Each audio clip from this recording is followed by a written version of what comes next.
Bismillahirrahmanirrahim. Assalamu alaikum dear students. This is Imtiaz Ali with a new lecture physics part 2 में forward degree college में हम आपको खुशामदीद कहते हैं। आज हमारा टॉपिक है व्हीटस्टोन ब्रिज।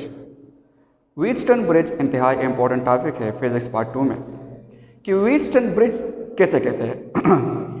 ये सबसे पहले British Telegram engineering Wheatstone bridge ने 1843 में इन्वेंट किया। किस पर्पज़ के लिए इसको इन्वेंट किया गया? इसको इन्वेंट किया गया इसलिए ताकि ये ऐसा सर्किट है कि ये अननोन रेजिस्टेंस मालूम करने के लिए इस्तेमाल होता है। सो इसकी डिफिनेशन हम कुछ इस तरह करेंगे कि an electrical circuit which is use to determine the value of unknown resistance accurately known as Wheatstone bridge. इसका ये मतलब हुआ कि व्हीटस्टोन ब्रिज किसी भी सर्किट में अननोन रेजिस्टेंस को मालूम कर सकता है। एक मैथमेटिकल एक्सप्रेशन हमें देता है, लेकिन ये किसने दिया? ये व्हीटस्टोन ने दिया, इसलिए इसको कहते हैं व्हीटस्टोन ब्रिज सर्किट।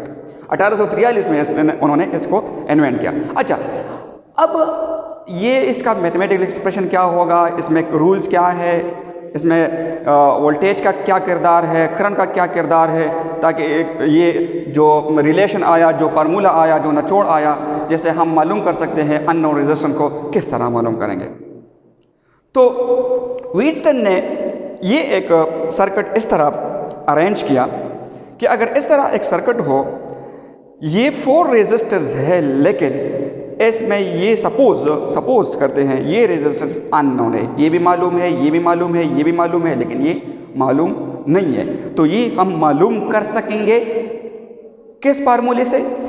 जो हमें व्हीटस्टोन ब्रिज ने दिया, उस फार्मूले की मदद से हम मालूम करेंगे। इंतहाई आसान हो सकता है इसका मालूम करना, लेकिन क्रेडिट किसे जाता है? क्रेडिट जाता है व्हीटस्टोन ब्रिज को, इसलिए इस टॉपिक का नाम बन गया है व्हीटस्टोन ब्रिज सर्किट। अच्छा, तो इस सर्किट में क्या क्या चीज़ें इस्तेमाल होगी? ऐसे सर्किट को अरेंज करने के लिए, बनाने के लिए क्या क्या चीज़ें होंगी? सबसे पहले इसमें होगा एक सोर्स ऑफ इलेक्ट्रोमोटिव फोर्स, यानी वोल्टेज सोर्स जिसे कहते हैं, यहाँ पे मैंने लिखा है सोर्स ऑफ इलेक्ट्रोमोटिव फोर्स। दूसरे नंबर पर नंबर ऑफ रेजिस्टर्स, यानी ये 1, ये 2, ये 3, ये इस तरह रेजिस्टर जो हमें मालूम हो, इसकी वैल्यू हमें मालूम होगी। ये लेट सपोज 2 ओहम है, लेट सपोज ये 3 ओहम है, लेट सपोज ये 10 ओहम है, तो नॉन रेजिस्टेंस होगी। तीसरे नंबर पर एक अननोन रेजिस्टेंस होगा, अननोन रेजिस्टेंस, लेट सपोज वो ये है, this is unknown resistance. And number 4 is the galvanometer, हम यहाँ पे लगाएंगे। अच्छा, गैल्वानोमीटर क्यों लगाते हैं? क्योंकि इसको सर्किट को बैलेंस करने के लिए, करंट को यहाँ पे हम क्या लेंगे? 0 लेंगे, ताकि ये बैलेंस हो जाए। अच्छा, अब अगर हम इस ग्राफ को देखें तो रेजिस्टर R1 और R2 एक लाइन पर है और रेजिस्टर R3 और R4 दूसरी लाइन पर है, यानी ये R1 और R2 सीरीज़ में है और R3 और R4 सीरीज़ में है।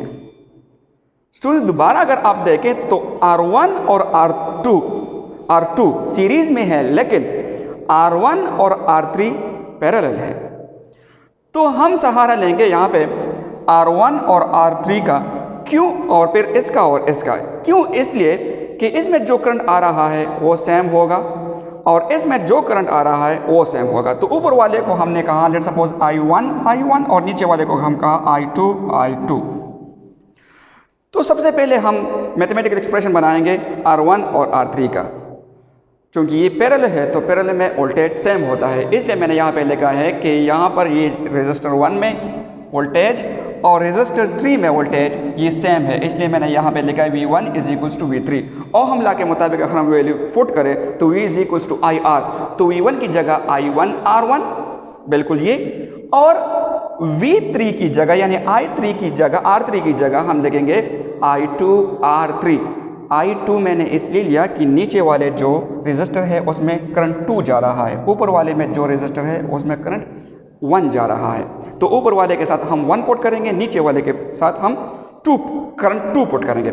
सिमिलरली ये तो हुआ इक्वेशन नंबर A। अब दूसरी तरफ आ जाए ये वाला R2 और R4।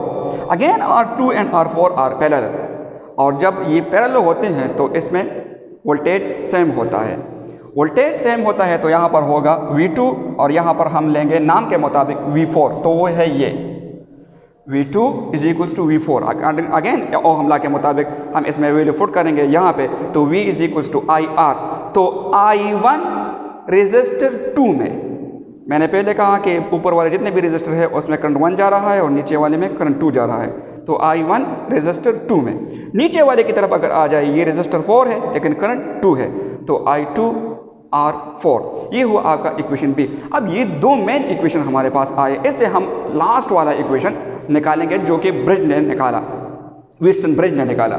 इसको हम किस तरह करेंगे कि divide equation A on equation B. अगर हम इस इक्वेशन को उस इक्वेशन पर डिवाइड करेंगे तो हमारे पास ये आ जाएगा।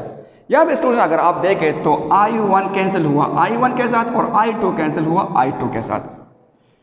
नाउ व्हाट इज, क्या रह गया यहाँ पे, R2 R1 और यहाँ पे रह गया R4 R3। हमने मालूम क्या करना है स्टूडेंट, आपको ये सोचना पड़ेगा कि कौन कौन सी रजिस्टर मालूम है और कौन सी रजिस्टर मालूम नहीं है। तो मैंने कहा कि R1 R2 R3 मालूम है, R4 मालूम नहीं है।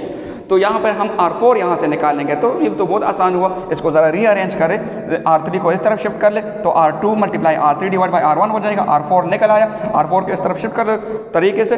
सो R4 is equal to R2 R3 multiply divide by R1। ये एक ऐसा इक्वेशन आया कि इसकी मदद से हमें अगर 3 रेजिस्टर मालूम हो, एक रेजिस्टर मालूम करना हो, तो ये फार्मूला हम अप्लाई करेंगे। इंतहाई सिंपल तरीके से हम अनरोल्ड रेजिस्टेंस को मालूम कर सकते हैं। अब ये क्रेडिट किसे जाता है, ये क्रेडिट जाता है व्हीटस्टोन ब्रिज को, यानी व्हीटस्टोन को जाता है, जिसने 1843 में उसने हमें ये मैथमेटिकल एक्सप्रेशन दिया और इस वजह से हम अननोन रेजिस्टेंस को मालूम कर सकते हैं।